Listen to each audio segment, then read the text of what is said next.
Game journalists don't actually care about the industry, they simply want things to go the way they want. And Hogwarts Legacy, of course, infuriated a lot of them.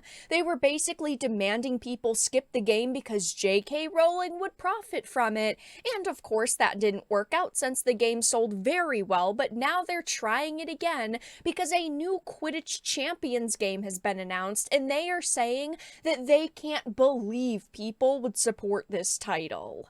I have a few different things to show off, but before we get into the topic, if you enjoy the content that I create, please make sure to subscribe to the channel and hit the notification bell.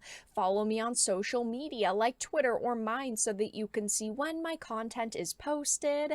And of course, if you do really enjoy the videos and the live streams that I create, please consider becoming a Dark Titan via Patreon or a supporter via YouTube memberships. So, starting off with this The Gamer article, it says there's no way people want to play Quidditch this badly. And this game was actually only just announced, and it has had some pretty mixed reactions. Not really from people saying that, oh, we should boycott it, except for, of course, this journalist, but the general reaction that I have seen is people are disappointed because we all wanted Quidditch in Hogwarts Legacy.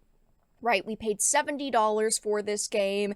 Hogwarts, when you think of it, you do think of Quidditch, and people just expected it in that AAA experience, and we didn't get it. And then we found out that they had no plans to add Quidditch, which upset people. But now it does seem like this is why, because there was always a planned standalone Quidditch game, and of course, people are pretty ticked off by that. I have to agree, I wish that they had simply put Quidditch into Legacy, but they didn't. And now, instead of being excited for people who are happy about this, this journalist has decided, you know what? Why would people even want this? And of course, it goes into the conversation of, if you support this game, you're just putting money in JK's pockets.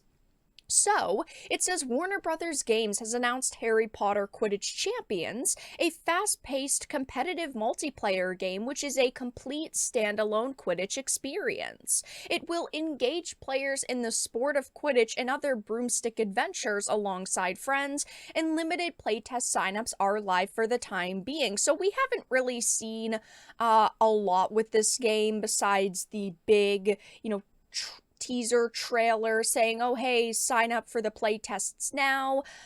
I wish that we had seen a little bit more, to be honest, but it is enough for these journalists to judge. The game's developer, Unbroken Studios, is best known for the maligned and recently delayed Suicide Squad Kill the Justice League, which has an uncertain fate. This definitely is the largest red flag in my opinion, because yes, the same developers are doing Suicide Squad, and that just got delayed by almost a year.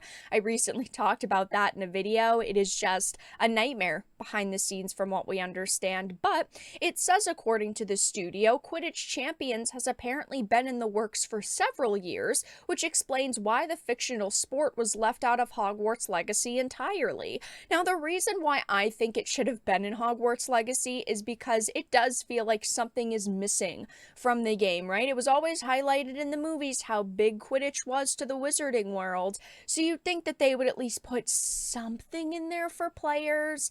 And I do feel like, it is lacking that. But it's obviously because Warner Brothers Games wants to make as much money as possible, and they see this as a way to do that, just to sell us a new experience. But of course, scrolling down, it says this isn't the first standalone Quidditch game that has been attempted. Harry Potter Quidditch World Cup was released in 2003, and I personally didn't hate it. Yeah, it did have some sluggish controls, but it was a decent experience, though it says it's hard to know what Quidditch Champions will look like and how it'll be gamified, especially as you can play both solo and in multiplayer, and it requires an internet connection. They actually go into this weird save the children narrative, saying it's weird that one person can win the game instantly, matches can last for days, and there are flying cannonballs that children can whack in the direction of other children, causing them serious physical harm. So you can already see where they're going with this. They're trying to convince you that Quidditch is bad, that this Wizarding World sport is bad. It could hurt children. But then they say people have long argued that the sport doesn't need to make sense because it's a representation of the absurdity of the Wizarding World. If we all could just grow up and stop consuming Harry Potter content as if the memories of our childhoods depend on it. I find it especially poignant that real-life Quidditch has been rebranded as Quadball because the organization doesn't want to be associated with J.K. Rowling's transphobia. We should all have the same aversion to bigotry, but instead people are going to run to buy a video game of a broken sport because people have nostalgia for the Wizarding World, because people love the Wizarding World. Just because you don't doesn't mean other people don't, and it's perfectly fine if you don't want to play this game and you don't want to support it. But of course, whenever they talk about JK's creations, now they have to go on this rant about how most people should have the same aversion to bigotry, but if you don't and you want to support this game, what's wrong with you? It's just a disgusting angle that they are constantly taking. And of course, they talk about how we should grow up and stop consuming Harry Potter content, which links to this other article saying HBO is set to be the next company to put money in J.K. Rowling's pockets.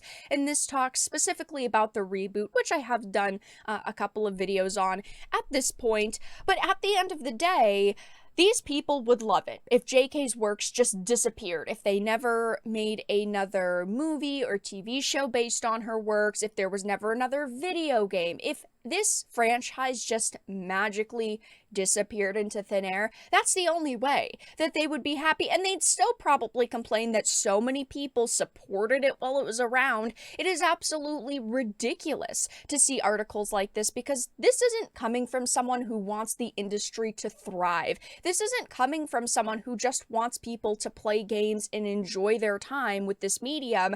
This is coming from a person who wants to tear down the industry and wants to tear down individuals simply for something that they enjoy, which of course is awful. If you want to play this game, go for it. I played Hogwarts Legacy. I loved it. It is going to be one of my top contenders for Game of the Year, and it's one of the best games that I've played in the past couple of years. Obviously, it's not number one because something like Elden Ring has released in this time frame, but it's still definitely up there.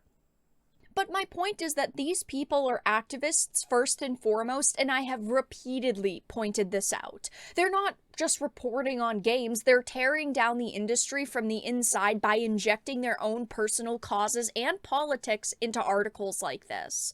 I personally don't agree with 99% of the political opinions that journalists like this have, but even if I did, this is entertainment. This is escapism. I don't want to read about them commenting on a writer's personal life or complaining that their brand of activism wasn't included in a story. If that's what these journalists want to do, they are reporting on the wrong industry.